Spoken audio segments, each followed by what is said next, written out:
Hi everyone, it's Ms. Larson here. I'm here to talk about our guided argumentative essay. Today we are going to be looking at adding leads and conclusions. Your leads are at the beginning of your essay, so we want to look at slide 1. You should have completed your claim already. That was the first thing that we added to our flea map. Today we're going to be looking at our lead. It's the orange part. You need to remind yourself what a lead is. A lead is about 1 to 2 sentences, and it is used to grab your reader's attention. There's different ways that we can start our leads, and I have a cheat sheet here for you that you can open up. When you open it up, you get some more information about leads and the different types of leads that you can use. So you can use any of these.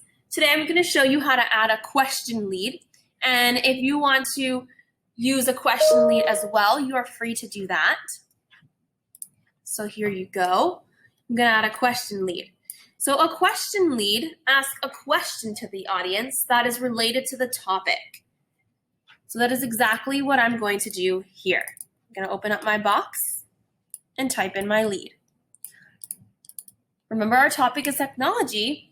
So the lead is going to talk about technology and also kind of mention my position on the issue. So here is my lead. I said, teens gripping their phones, waiting for notification to validate their own self-love. Adults glued to the screen watching a new YouTube video drop instead of talking to their children.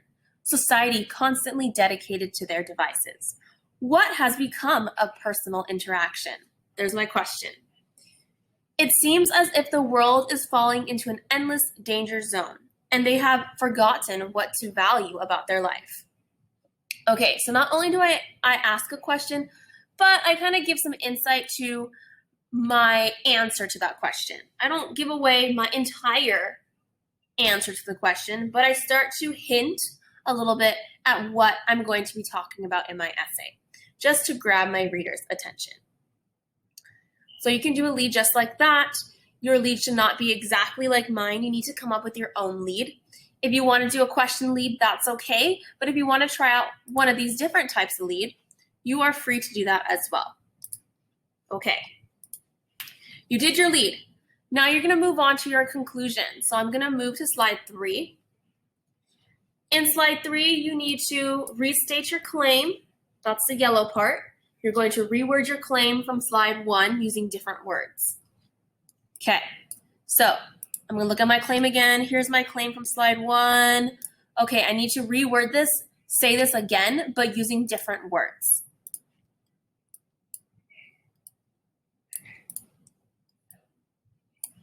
Okay. This is what I came up with here.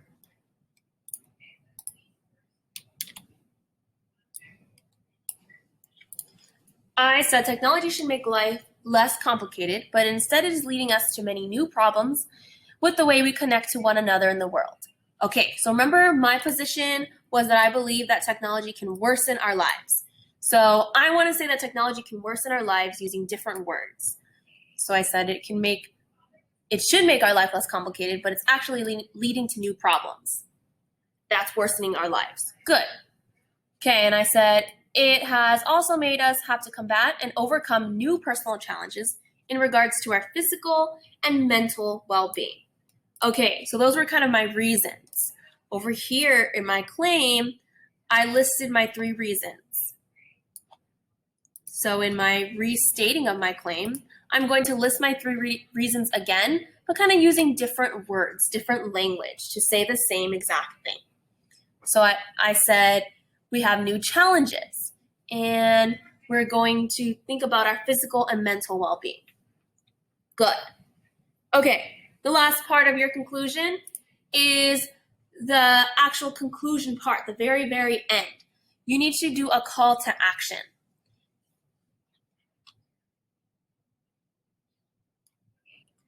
Okay, in your call to action, you want to be answering that question in the middle there. What message do you have for readers about how electronic devices and online access really improve our lives or worsen your life, depending on which position you chose? There's different ways you can do a call to action. I'm going to zoom out of my screen here so you can see my notes on the side. You can do a call to action by adding a question ending. If you look on page 208, paragraph 7 to 9, this text that we read actually gives you an example of a question ending. The author asks a question to the audience and then actually gives the answer to it. You can do that, or you can do a call to action where you have the readers imagine a situation or a time without technology. So this is the one that I'm going to show you today. I am going to show you how to write this situation. Imagine a time without technology. I'm going to describe this life and then restate my position. So let me zoom back in here. I want my readers to imagine a time without technology.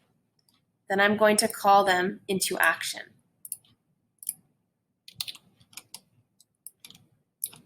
There we go. So I told my readers, imagine a time without technology. Children and teens had to communicate by talking to each other face to face, making it more difficult to say hurtful things to each other without any consequences. Families had to find other ways to play and interact with their children. It was not as easy to ignore their children. Technology has become an essential part of our lives and can empower us if we use it responsibly. Unfortunately, oftentimes technology is abused and has led to harmful situations, worsening our lives instead of improving them.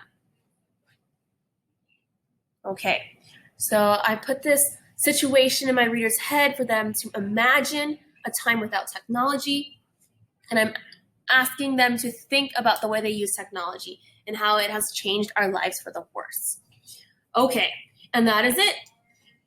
Make sure you're checking for grammar and spelling in your cups, and then you are done with your leads and your conclusions. Let me know if you have any questions on this.